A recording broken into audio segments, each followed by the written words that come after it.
Hey everyone, welcome back to my channel. Hope you're doing well.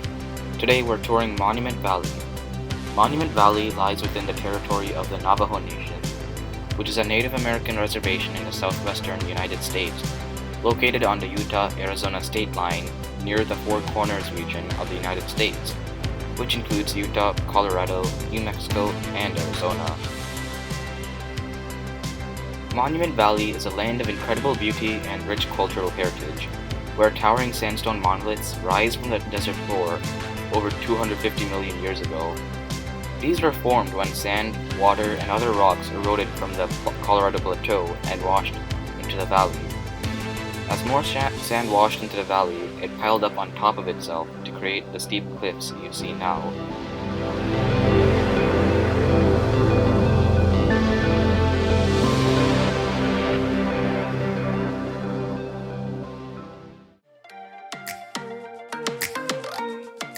After getting a nice view from the visitor center, we started down the 17-mile loop road through the valley.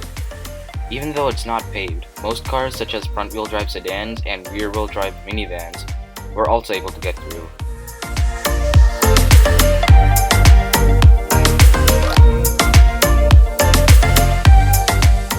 The first thing we see upon entering is Sentinel Mesa, next to it West Mitten Butte, and East Mitten Butte far off.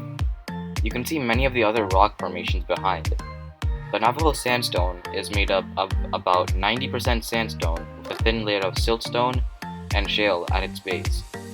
The entire landscape of this valley is completely barren. It's hot, dry, and dusty, leading to little to no vegetation at all.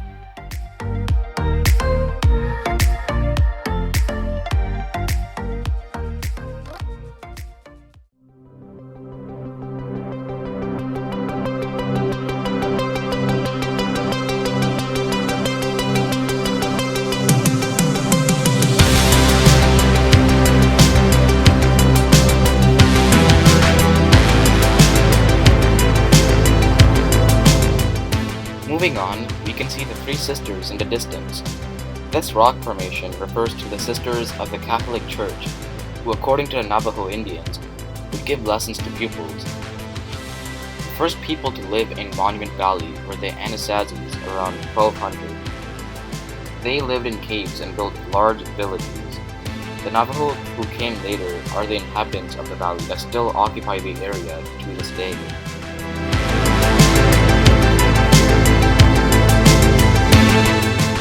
Next, we got a brief view of Rooster Butte and Totem Pole.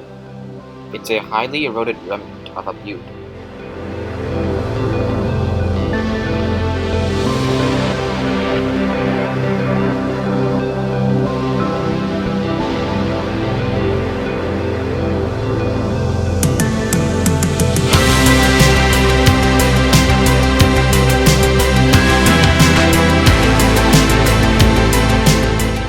Next, we took a stop to admire the massive Rain God Mesa and Thunderbird Mesa.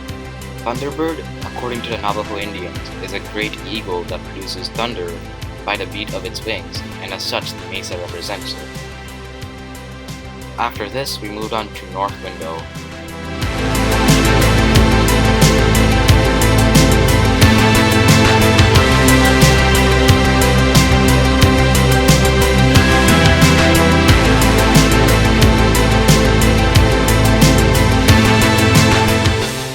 The north window, as the name says, is like a window that provides a view of East Mitten Butte. It is flanked by Elephant Butte and Clive Butte.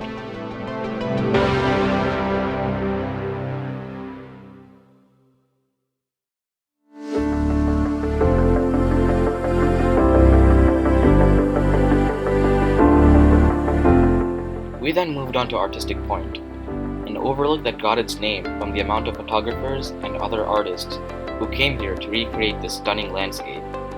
You can make out Sentinel Mesa, Merrick Butte, Spearhead Mesa, Fly Butte, Elephant Butte, etc.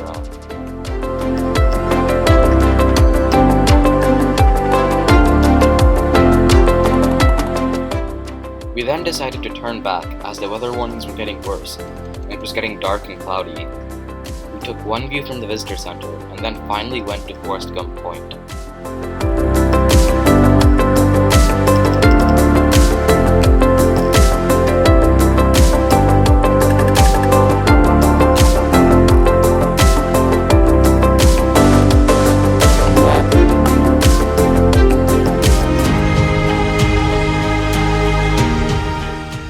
Forrest Gump Point gets its name from the 1994 movie of the same name, where Forrest ends his cross-country run, an iconic scene which was shot here at around marker 13.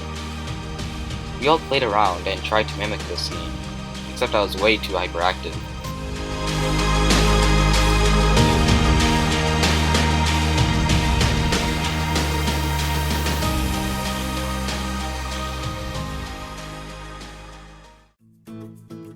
These buttes used to be climbed on by people until the late 1970s, where the last person who climbed it was Clint Eastwood and his crew, who mainly did it for his stunts in his movies.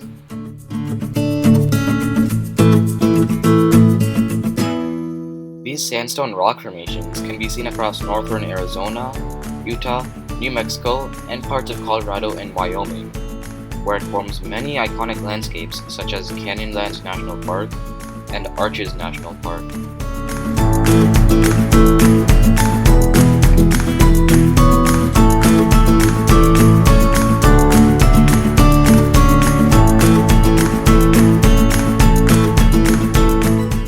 After having lots of fun, we called it off for the day. And that's all for today's video. I hope you enjoyed it, and I'll see you in the next one. Please like, subscribe, and share the video.